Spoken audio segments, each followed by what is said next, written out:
Thank you. This is the Source Seeker Hour. I am Baruti Carl Alexander with my special guest, Russell Andrews, a prominent actor, director, producer. I was looking at your bio, 30 years in the industry.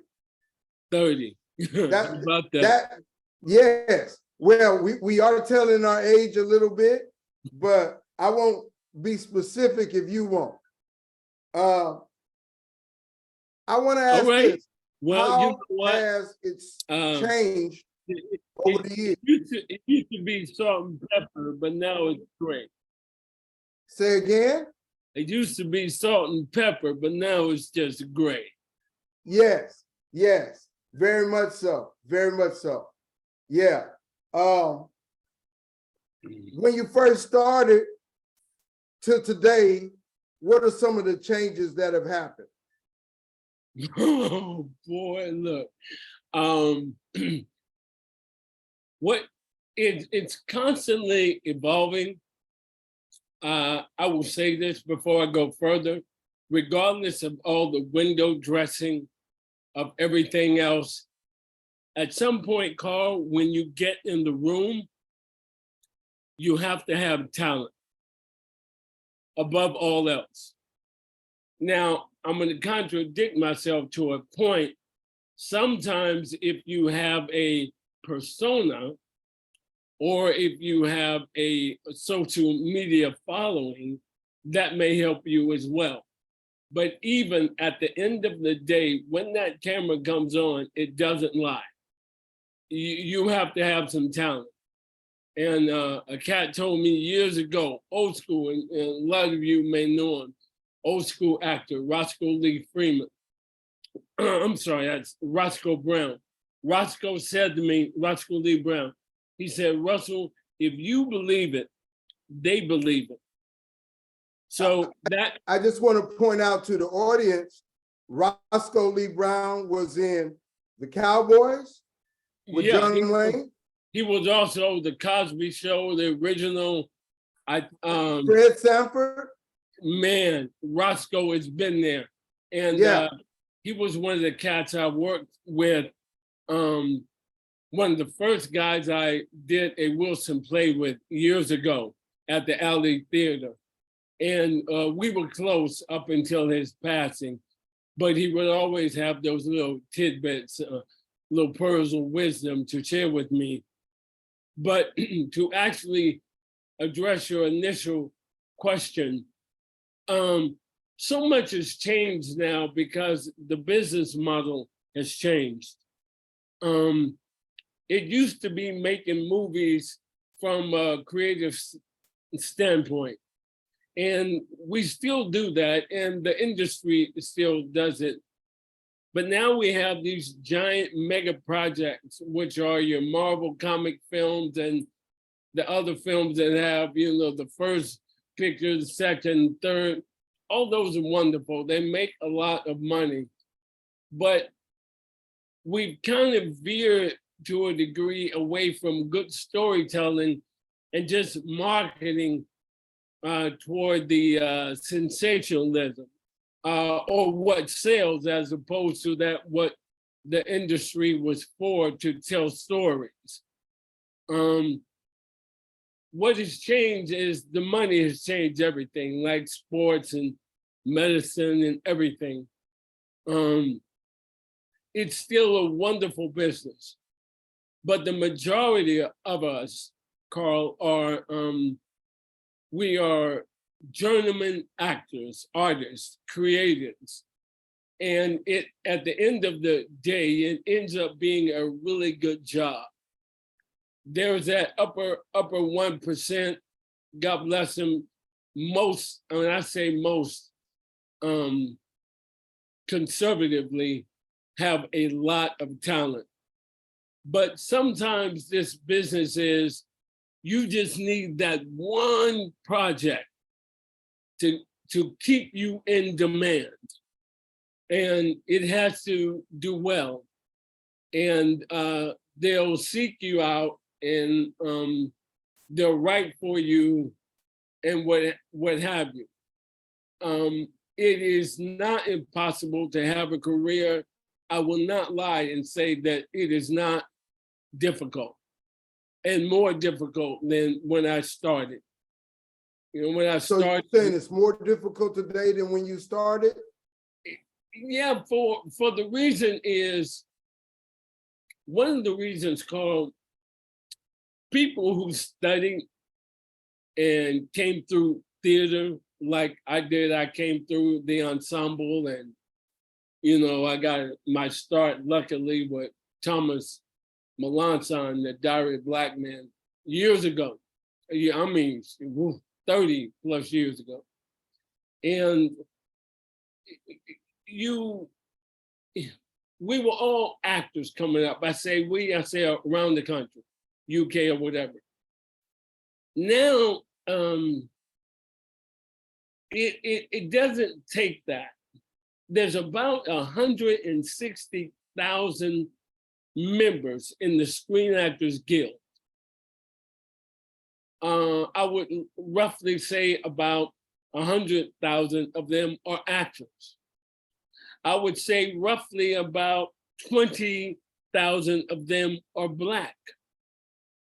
I would tell you a known figure that at any given point, TV, film, commercial, theater, stage theater, about 5 to 8% of us are acting at any given time. So if you reduce that 5 to 8% from that 160,000, that's not a lot. What has happened though, and to his credit, I will say, Mr. Perry in Atlanta, Tyler, Spike, who's been doing it since I got here. There's Ava, there's some other producers. Denzel is starting to produce more. Because there are other outlets now, that gives us more opportunities. But with more opportunities comes anybody who wants to be an actor, they throw their hat in the ring.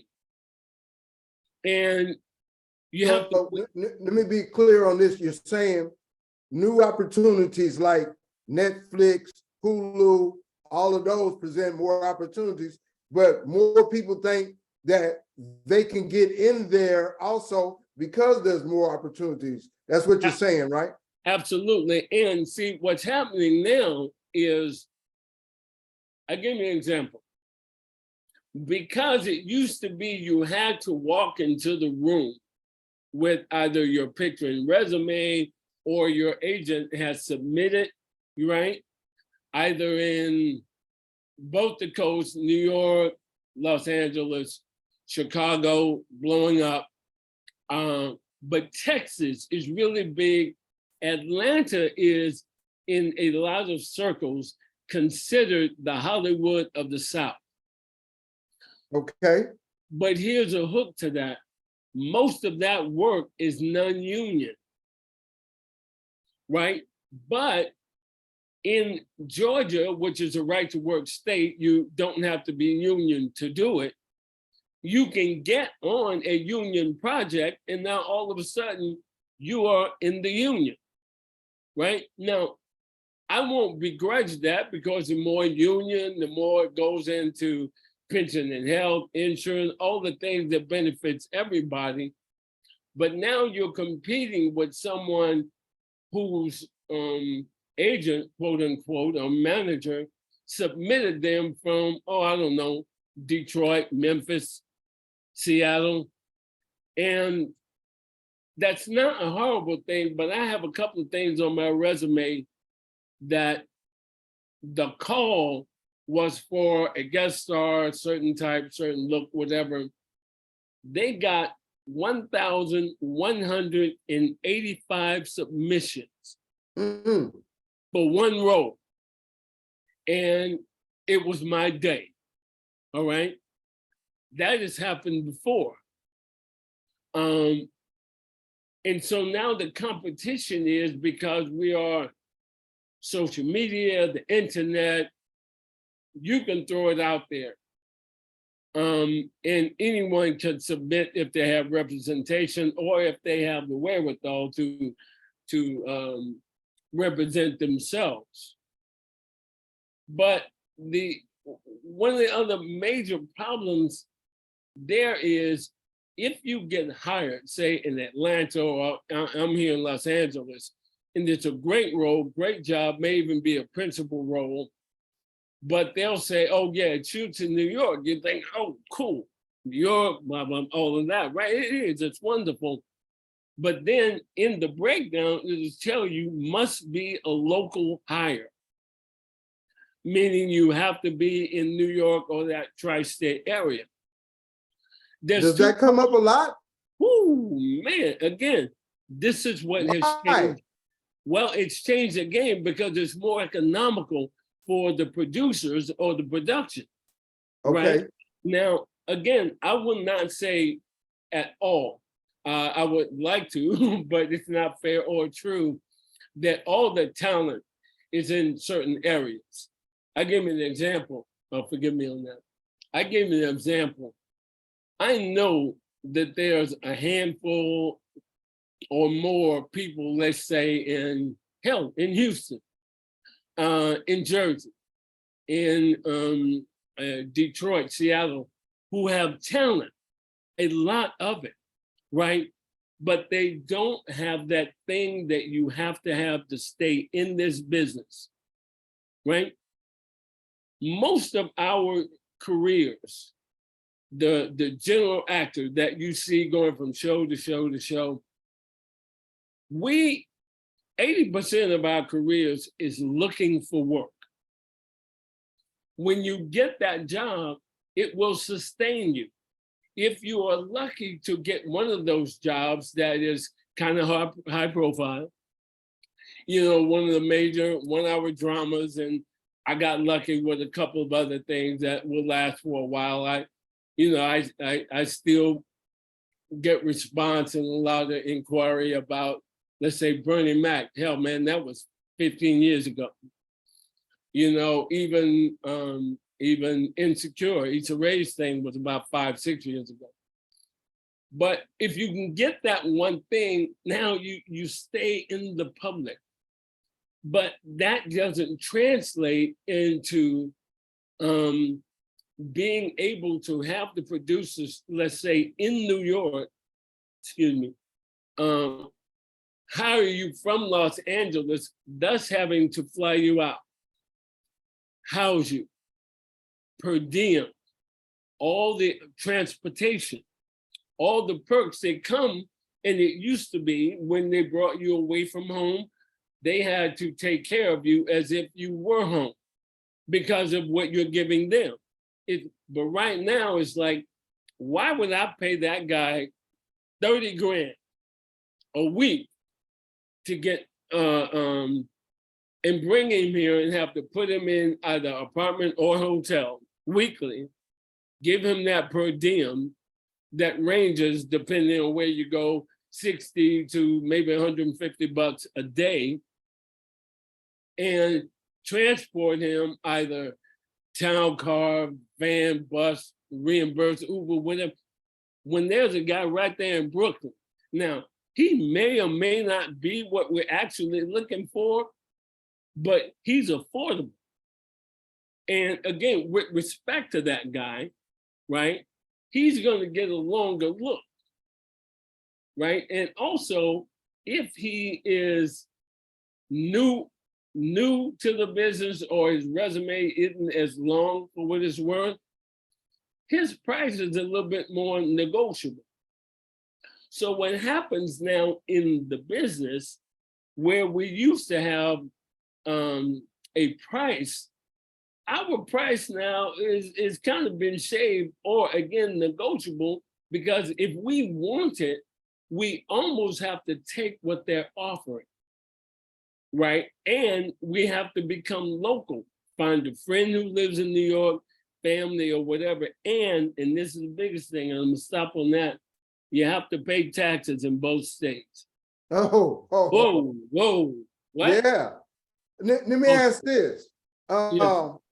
I looked at your bio Mhm. You got a lot of experience in plays on the stage, but also you've been overseas and you done work overseas. You've done work in every state almost. So from your experience, what do you prefer? What works better as far as payment or the feeling that it gives you? Well, I'm gonna tell you, I'm smiling right now because, um, first of all, stage, without question, bar none. Okay. If, Why? if I had to go to court or talk to Jesus, brother, I wish I could. I wish everyone had the opportunity to take a script, take a story, and to bring it off the page, right? And to deliver it. Stage, actually this business, but primarily stage, Carl, we do in 2 to 3 hours more than some people do in 2 to 3 months, just on stage. The response that you get, it's almost emotional or spiritual sometimes. Man, you can have a good night on stage with only one person in the audience, probably as good as if there were 1,000. It just depends on the story, the trust you get with the other actors, that tightrope of doing it live, you know, and it's very fulfilling. It's a rush. It's all of those things, those superlative words you can speak of, but there is nothing like the feeling of a live audience and the process in rehearsal, which I prefer. Oh, I won't say prefer, but I love as much as actual performing, because that's the discovery period. And I think the plus is to all of it is it's different every single night. Even though you're saying the same words, the same entrances, blah, blah, blah, it's different. And it depends because it's natural. Like you and I won't have this same conversation an hour from now, like this. Same thing with theater. It's nothing like it. It doesn't pay TV money.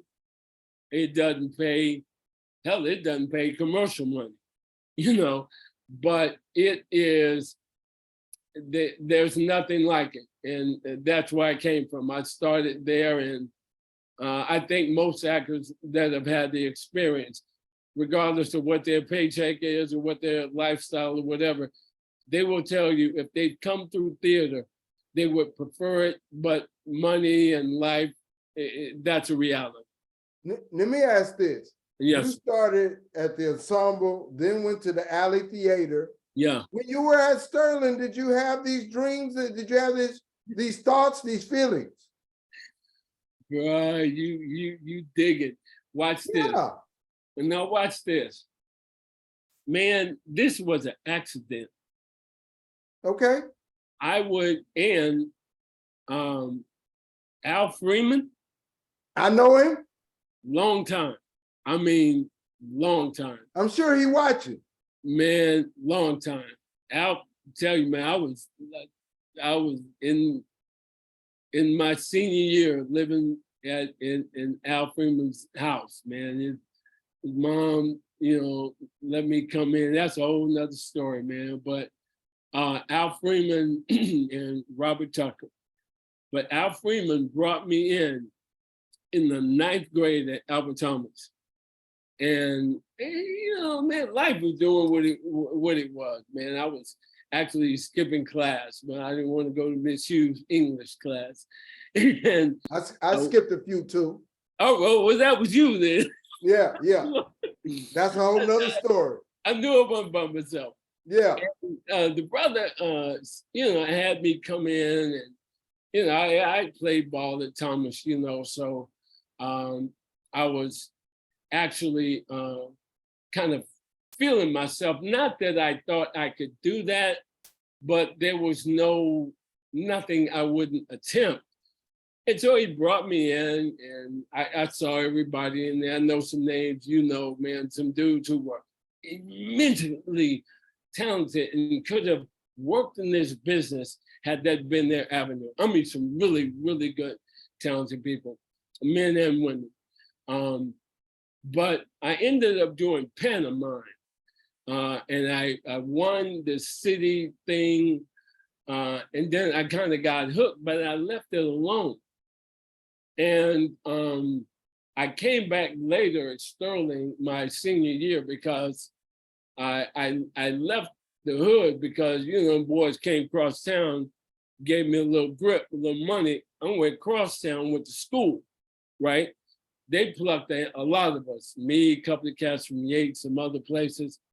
We went over there and did that thing, but it wasn't right in how I was feeling. There were some other things. I ended up coming back home to graduate at Sterling, which is, it was all said and done, the best thing I've ever done. But I did get a quality situation over there. And, you know, it was a little lucrative for the time I was there also. Just call that what it is. But I hooked up with Al and Robert again. One thing led to another. Mr. Faulkner was the teacher. And I stumbled into the ensemble with Al Freeman. We were living at the Houston House Apartments downtown, living above our means. And we, you know, he was auditioning, man, with the ensemble. And he said, man, come on, let's go over here. So I took him, he had an audition, and George Hawkins, who founded the ensemble, asked me if I wanted to read for 5 on the Black Hand Side. I said, yeah, man, you know, what am I doing, right? I was working at the prison, about to get fired anyway. And I got the role. I got the bug. Byron Jaquette and Clarence Whitmore, who were with the Diary at the time, saw me, and there was a guy who was with them who was not going to make a trip to Philly. They asked me if I wanted to go. I figured, what the hell? I was still working at the prison. My first day of rehearsal, I show up, I had blood on my shirt and everything because there was a riot that day, and I was late to rehearsal. And, you know, because you can't leave the camp until everybody's counted for. And dudes looked at me like, man, what the, oh, excuse me, I'm sorry. What is all good? Yeah, he said, what is friend? I said, man, I still had on my grades and everything. And I did that rehearsal, did a couple of more. I was in Philly and called The Rest is History. That was in 85. The rest is, that's how I got there. So I studied a little bit on my way back. I got hurt playing ball and I had to go back and go to school for real. So I enrolled at TSU and I took classes with Diane, me and my mom were in school at the same time. That was special. But I just kept going. I kept going, man. And, you know, getting up and driving to Dallas at 5 in the morning for auditions. And, you know, I wanted it. I liked it. I got hooked. It served a lot of purposes for me. You know, when you're playing ball and everybody's saying your name and clapping and all that nonsense, you're getting hung up. And I felt like that was the only contribution I had, and it was waning. So my ego was a little damaged, and I felt like, okay, I can do this. But I didn't realize, as much as I wanted to be an actor, I was being drawn because I realized I can give so much, right? So much that I was afraid to give, you know, about me and other things. And it became more than a job. It was like a calling. And I've been moved by the people I've met, the opportunities I've had.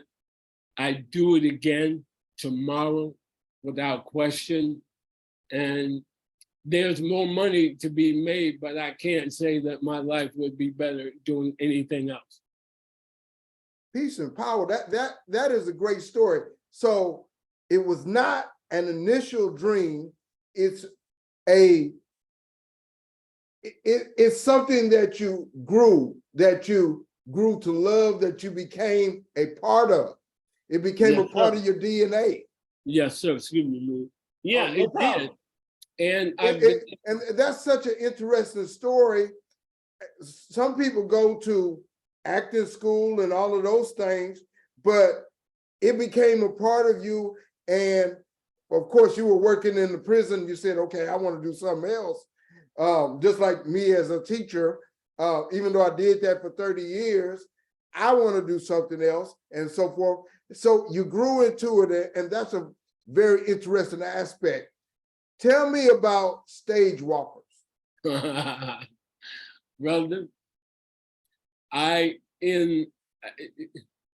spoken publicly about stage walkers and how it came about, but I put it to you like this: not the impetus, but the courage to step out was because of my association with August. I left the ensemble. I toured with the Diary for years, off and on. But we want to be clear, August Wilson. Oh, brother, I'm sorry. Yes, August Wilson. And August was, I was amused for a moment. For a matter of fact, for about 20 years, that I was fortunate, very fortunate. I met August in Houston because there was an audition, and forgive me, I have to tell you the story. Yes, go ahead. There was an audition for Joe Turner's Come and Gone. This is where I met Roscoe Lee Brown. And I knew about it. A friend of mine, brother John Jelks, who was one of my roommates with me and Al and I, rather. And I said, man, I got this audition at the LA Theater. I didn't know Claude Purdy, but anyone who knows August, and I've quoted somewhere on YouTube or whatever, August told me, were it not for Claude Purdy, there would be no August Wilson, at least not the one that I know. That was cool, but I met Claude at the audition, but the guy played the guitar, Carl, and I'd never played the guitar. I mean, I'm from Huntsville, Texas, but never picked up a guitar in my life. There was a 3-piece ensemble that traveled with us in the Diary, and the brother who played the upright bass, Darryl Taylor, I called DT, I said, man, you have one of those old box guitars. That's how country I was. I didn't even know acoustic. He said, yeah, man, I got one. So I drove to his crib right over there, 3rd Ward. I got it. He showed me this one blues chord, that thing was like E7. I kept my hands on the fret, driving my car all the way to the LA Theater. I parked, I walked in, signed in. Claude saw me, he said, man, you got a guitar? I said, yeah. He said, can you play? I said, yeah. So I walked in, they called me, I walked in, I hit that one chord, boom, put it down, ran that monologue, picked it up and left and forgot to say my name. By the time I got back to my mama's house in South Park, they had called, right? Now, they had my name on the list, but I didn't introduce myself, anything like that. They called and offered me $150 a week. No money, but I wanted to be in. I wanted to play with the big boys. I'd had a little taste at the ensemble with the Diary. I'm thinking, this is my shot, and I took it. From that, forget that part. From that, when I moved out here, I'd been in New York, we'd gone to London, we won some things. I got, some awards and stuff. But I wanted to be able to produce theater for 2 reasons. One, to be able to create a situation where I can get another job, right? And everything. When you do plays here in LA, where there's 40 seats or 400, any given night can be an audition because you never know who's coming. It doesn't have to be a big play for a producer or director or even, casting director to see you. Well, I got together with some friends, and Al Freeman was one of them. He was out here at the time. And I said, you know what, man, let's produce a play. I knew August. I was already in the camp. We were friends, had been for years, and I've been sitting in the chair next to him and, developed 2 of his plays from the table to New York and beyond. And I called him and said, ask him, could I produce his play, Ma Rainey's Black Bottom? And we went through the thing of, yeah, but you got to do this, that, and the other. And I said, yeah, but it's only 99 seats. He said, that's okay, but just do it right. He asked me who I had in the cast. I said, well, I got me and James Avery, Uncle Phil. He said, well, who's playing Mom? I said, we got Loretta Devine. Carl, I didn't even know Loretta at the time. But again, bro, in this business, they ask you, can you fly a plane? You say yes, and deal with the rest of that shit later. Well, we got Loretta committed because she wanted to do it in a 99-seat theater. But because I knew some folks and I had a little money in my pocket, we blew it up like it was a Broadway show. We kept adding week after week after week, and it was great. That's how I started Stage Walkers. And the idea, again, was to get another job, but to also expose kids to both sides of the curtain, because I've been volunteering with children since I was in college. And that's how it started. One thing led to another. Jitney, piano lesson, life did some things and I stopped for a minute. And Stage Walkers it's that. And we're all over the internet and, all those other things if you keep looking. Let me ask this. Young kids or newcomers in the industry, if they come to you, like I'm sure people have come to you often, what do you tell them? And do you want your own kids to go into the industry? What would I tell them? There's a book and there's different editions of the book. Michael Caine, who is this classic, wonderful English actor, film, theater, what have you, he wrote one, but there's a book out there called How to Be a Working Actor. It's either in the preface or the first chapter, the first paragraph says, if you can do anything else for a living, do it. Do it. Now, if you've gotten this far, here's what you'll need. And then it goes on to tell you. And I will tell you, training. I got training kind of backwards. I was on the go. You got it on the go. On the go, bro. Yeah. Because again, I worked the ensemble, which was great, but we were all still learning, right? And we were entertaining. But there was such a commitment at the ensemble that we all were growing. And then the Diary, and Clarence Whitmore was director of the Diary, good brother. And he had commitment to what we were doing. And so that was my first actual director. But the thing that I needed, that I got, because I had discipline, I've gained that touring with the fellows, but I needed those particulars. I would tell young people, study, read everything you get your hands on. Plays, read film script, study people. But there are things that I learned along the way, on the go, as you say, that I wish that I had them earlier, but the creator has a way of getting your attention. And one of those things was, if you're gonna do it right. And because it will show eventually. I've competed with or been up against in auditions and on stage and film with the students of Juilliard, Yale, Carnegie Mellon, NYU.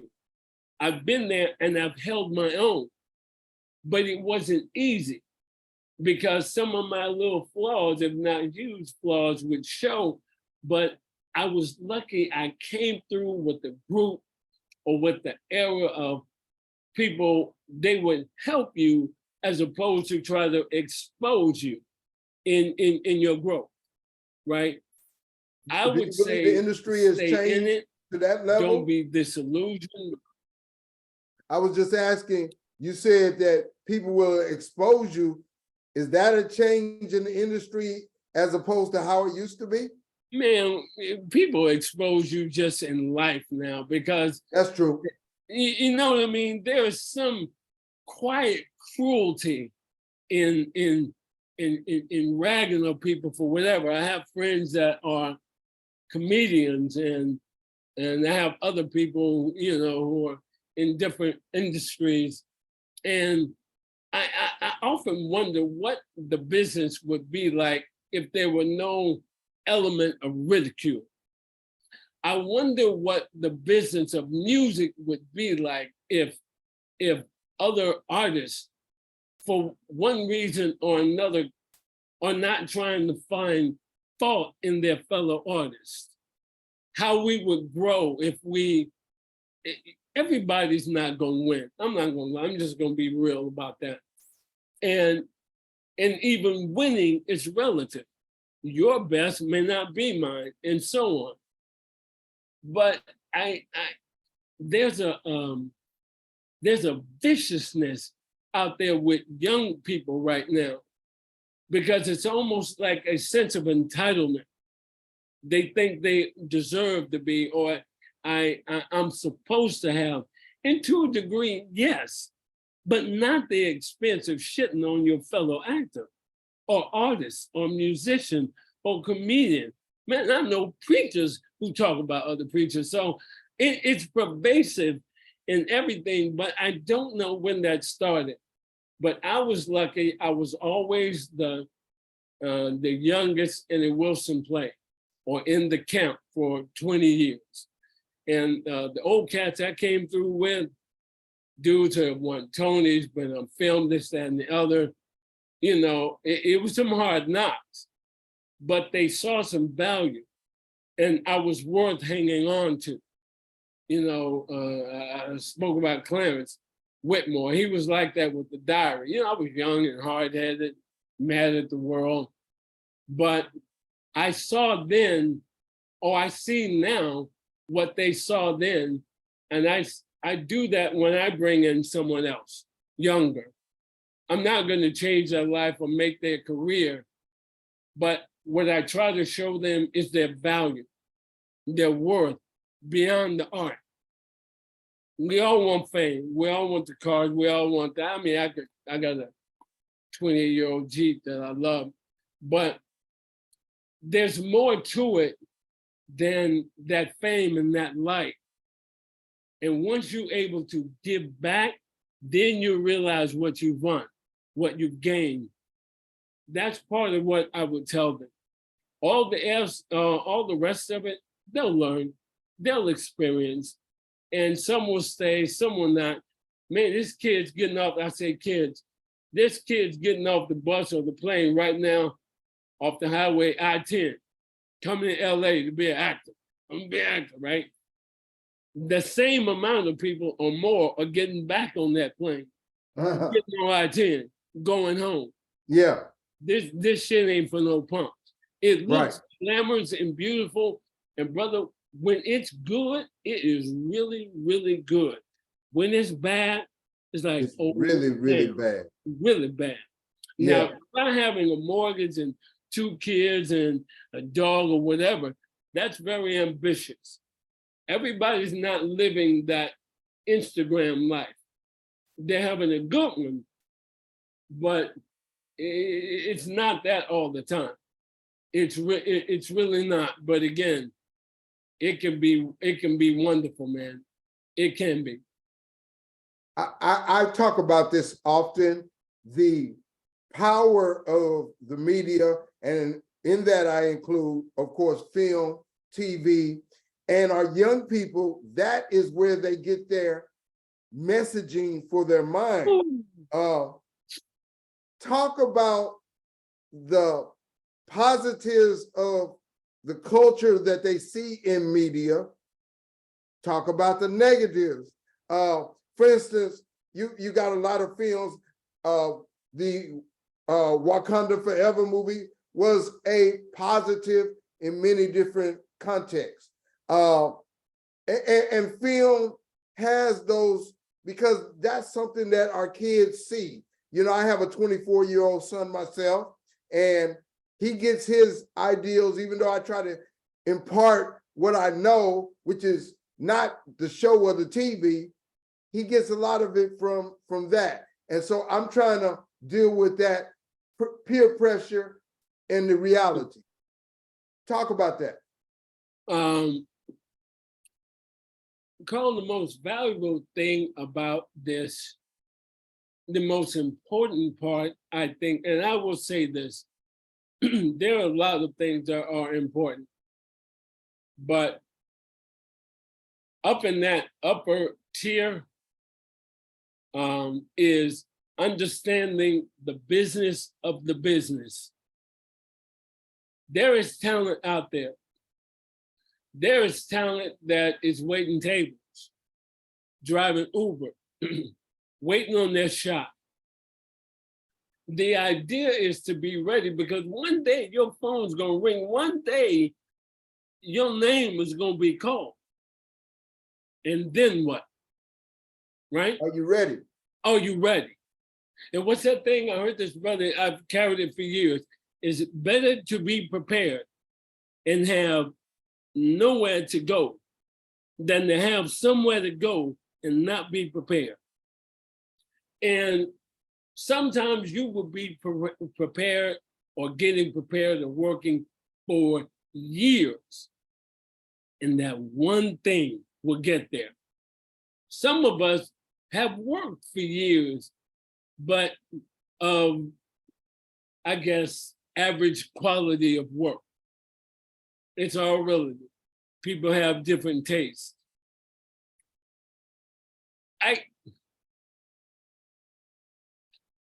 Man, right now, to understand that the business, it's not a shitty or negative business, but it is a business. And you have to, I won't say tamp down your expectations, but look at it realistically. Every no, what is that? Every no is not the end of the world or the end of your career. A delay is not denial, and vice versa. But there's something about the quality of the actor, the artist.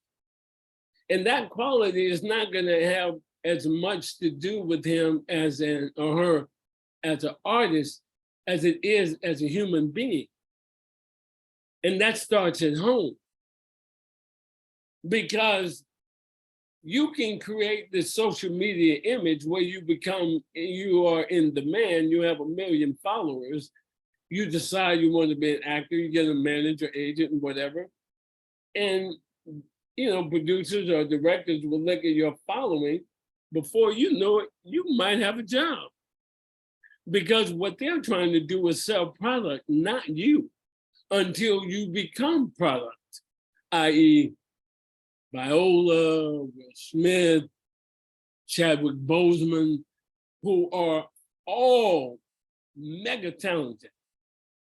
But these people would like to play it safe. I say these people, Hollywood, Denzel, Chad, bless his heart, Viola, some of the others, their schedule is set for the next 5, 10 years. Because those folks will wait on them because they know if I get them in my project, it's gonna sell.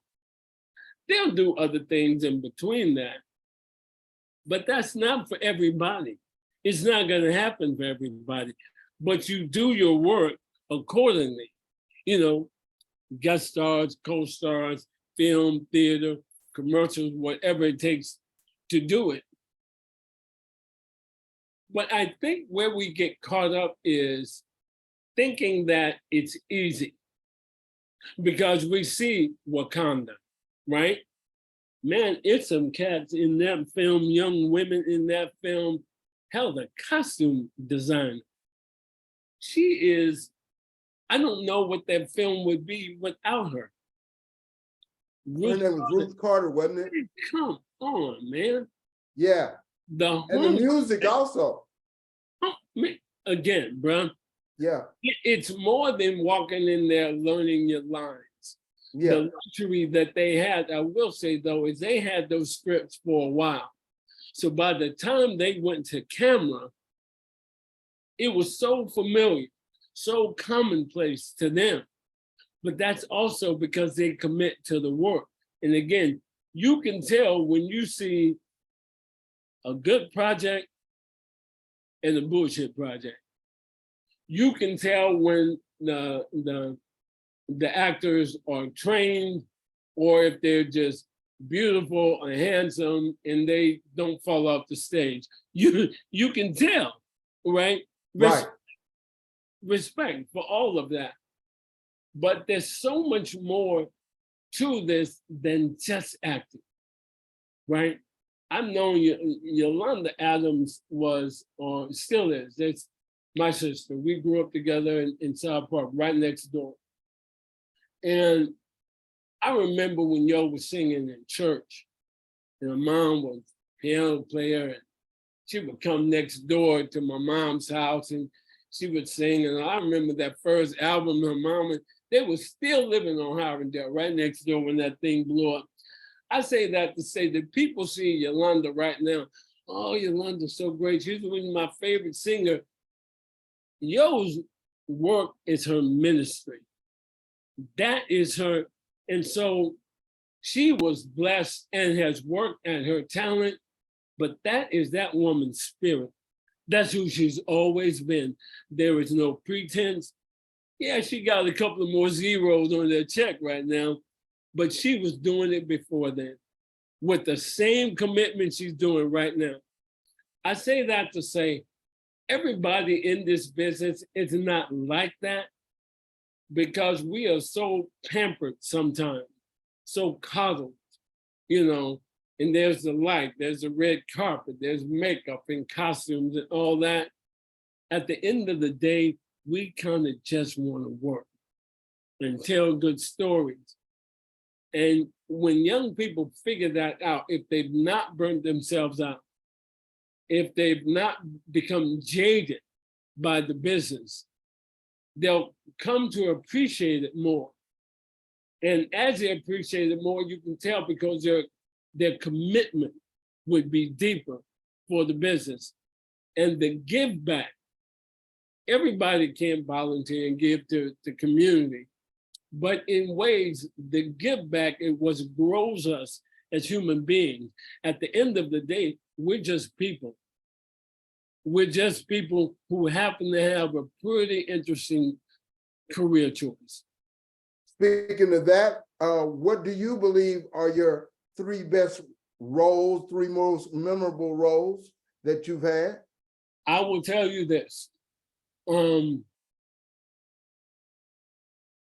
I did, let me do this little plug real quick because it'll help if I don't remember everything on. Okay. I have a website, which is arusselandrews.com, and a lot of that will be there. But I would tell you this, stage has been my go-to.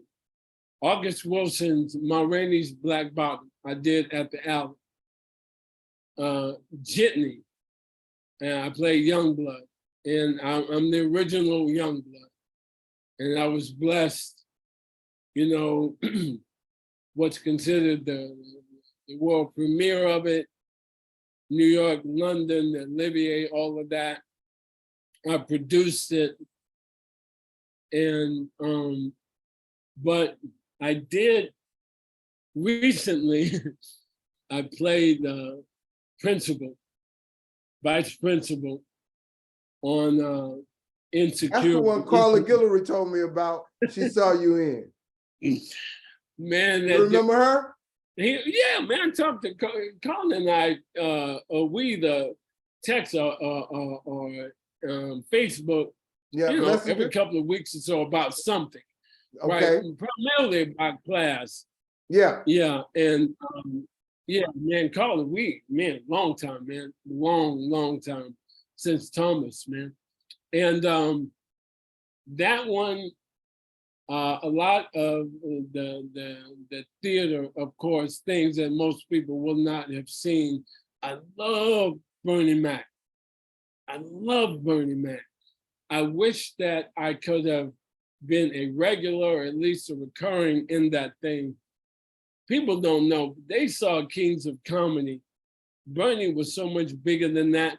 Not that that was an issue at all, but that brother had this, like, the same 20 people on payroll for over 20 years before anyone knew him, right? But he's such a generous, good dude.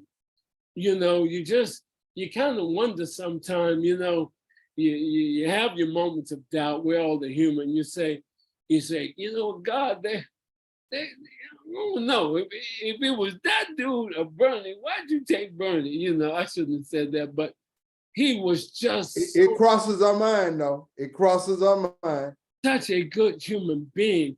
But that episode with Richard, who ended up being Beyonce's mom. Richard Lawson. Man, that's a talented boy there. Woo. I saw him in the Michael Jackson. He played the father. Dude, watch this. As well as you played the... I was the lawyer. Yes. Right? That was a very good performance all the way around, and it showed so many different aspects of that life. I'm gonna tell you how the network of this business is. I did a film called Runaway Island with Diane Houston. And she was the first Black female to get nominated for an Oscar for a short called, I think it was Tuesday Morning. And it was her first film coming back. She had some health issues. But the film did really well. It was for TV One, but it got a good following. It aired sometime somewhere. But she was about to do that film, and she wanted Richard Lawson, but didn't know. She's Diane. She could get whoever she wants. But she asked me if I knew him. And yeah, I'd known Richard because of Bernie. We had been close over the years. I said, yeah, I'll give him a call. I called Richard and say, Richard, you know Diane Houston? And of course, it's Hollywood. Most Black folk know each other. He said, yeah, man. I said, bro, she got something. She would like to know if you're interested. He said, well, let me know. He's still Richard. He still got to do that star thing, keep it right. Distance. I said, yeah. One thing led to another, man. Richard's in the film, right? And we've talked and seen each other since then, but boy, what he did with Joe was cold. And there was a longer version, or the script had more, but for TV, she had to bring it down to 2 hours. But Richard came in and he killed that. Yeah, he kind of stole the show. Yes, sir. Yeah, he stole the show. Yes, sir. I just want to say, I want to thank you. We are toward the end of our show. This is the 138th episode that I have done. I've been doing this a while. So I thank you very much. It was short notice, and I certainly appreciate it. Before we go, what 3 movies or 3 projects can you share with the audience, young people, that you have seen that we need to pay attention to, we need to check out? Something that may be historical. You know, there's movies like Rustin coming out. There's a show with Taylor Sheridan about the lawman, the Black lawman. Can you share three? Yeah, Bass Reed. Yes, Reed. yes. Can Right. you share three things? Brother, I would say this, that there's so much content, so much going on. I would say that I'm not really good with names. I see things when I see them. And I know what I like. And I'm a fan of most people I see and don't even know their names. I just love their work. But this strike, man, if we had another hour, we could talk. Oh, and we didn't talk about the strike. Yeah. How has that affected you? How has that affected the industry? Let me go back. When it's good, it's really good. When it's bad, right? And the strike is what it is. It's necessary. The business is changing because of streaming and our residuals. And the monster in the room is AI. The biggest sticking point right now. How is that? I mean, you know, I'm a layman. I don't understand. Okay, AI is the monster in the room. How is that? I'll give an example. What they are wanting to do, and one of the major sticking points in our quote unquote negotiations, is what they want to do is take our face, our likeness, capture it in perpetuity. Meaning, one example, if you're on a set or you're in a TV or a film project or whatever, they can capture your image and your likeness, hold it, and use it again in either that project or another and not pay you for it because AI has captured it. And what they're trying to say is in perpetuity. And we won't get anything for it. We'll get paid for that initial, but not moving forward. That's a huge sticking point. Oh, I would imagine. This is very rudimentary in the whole thing, but I'll say that one of the things also is the residuals. They're saying that they are unable to tell how to quote unquote monetize or rather pay us from a residual perspective because they don't know how many people are viewing the show or film or program because it's on streaming. Well, our contention is, but you know how many subscribers you have. So you can't say you don't know who's watching it because you're also saying, oh yeah, well, you can't share your Netflix subscription with your family. It's all got to come from one IP address at your house. Well, if you know that, you know who's watching the show, pay accordingly. And we're not asking for a lot, but we're asking for what's fair. But when you view essentially as a dime a dozen, and we can get somebody else to do it. You came in and got the role, that's cool, but if you hemming and hawing, raising hell about a certain contract, Joe over there, he'll do it for $1,000 less, right? And he'll do it for a local hire. So there's so much in it. There's insurance involved, there's pension and health. We need more contributions. That if the average viewer knew what we got paid, even in terms of what they think we get paid, right? Because you'll see a show, something I did 10 years ago.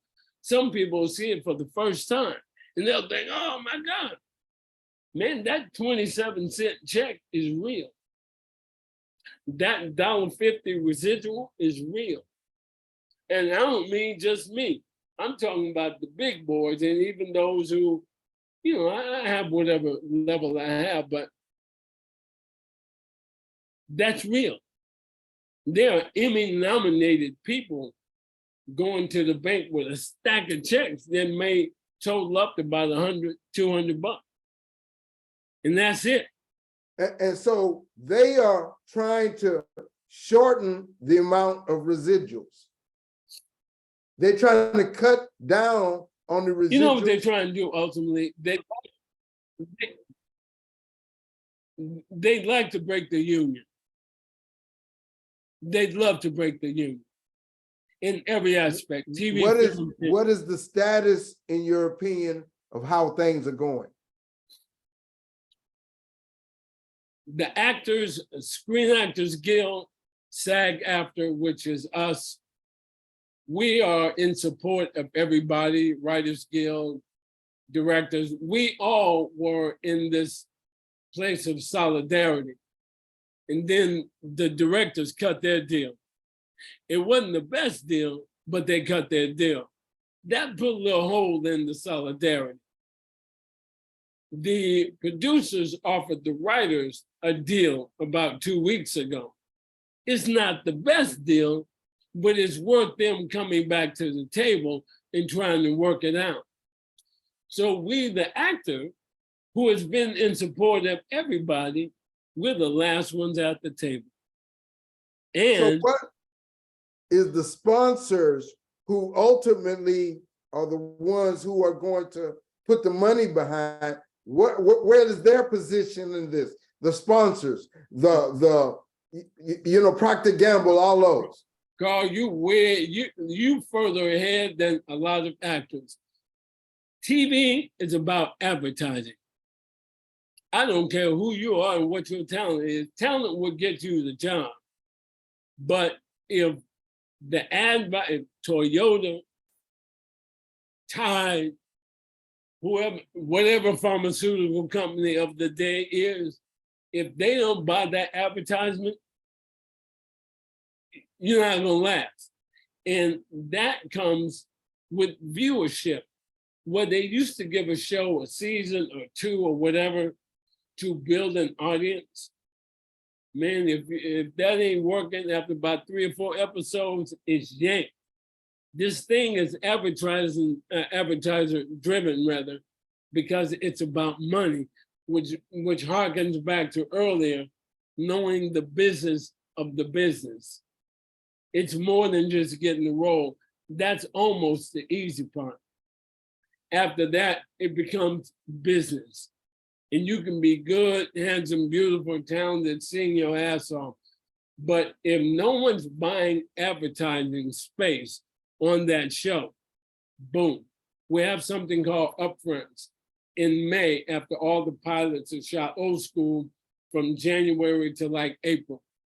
They cut, they edit, they package, and they go to upfronts in New York.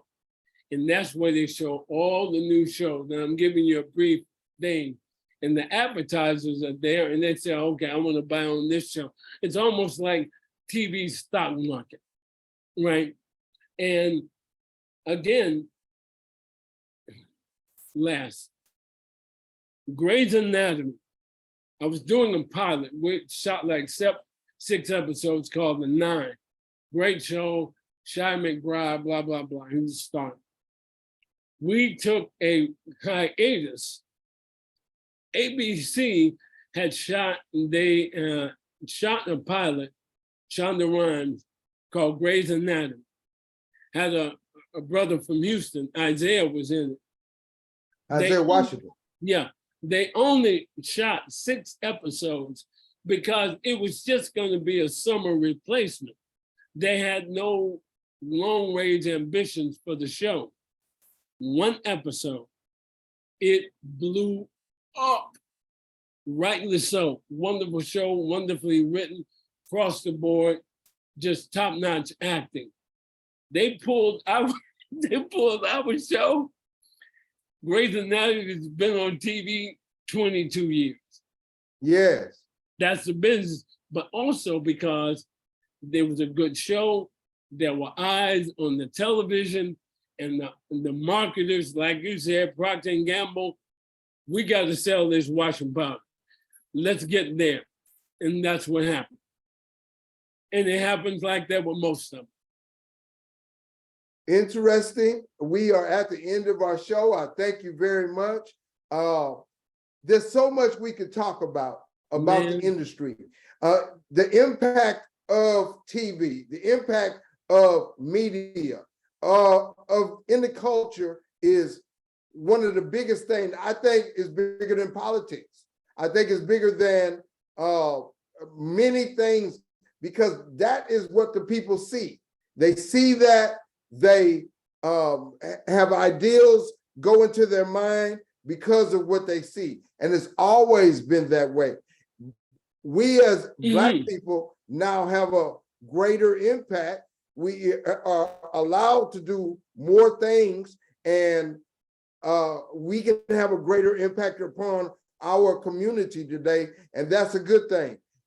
We should, of course, do or take advantage of that, but have respect for that also.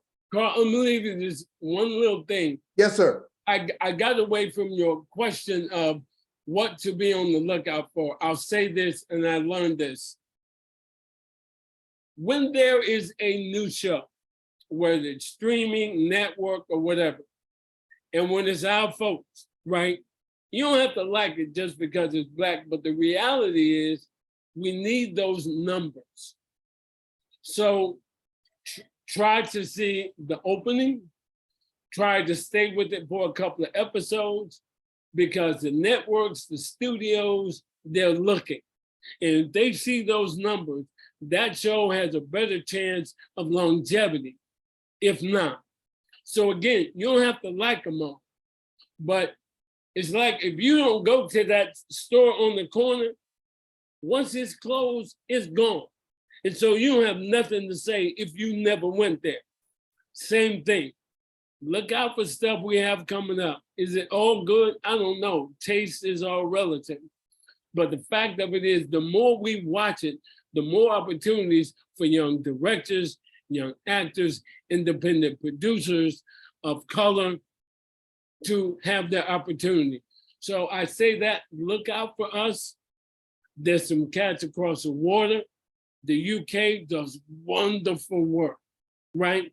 I won't say it's better, but I will tell you, it is good, right? Steve McQueen is a wonderful director. He's making wonderful stuff.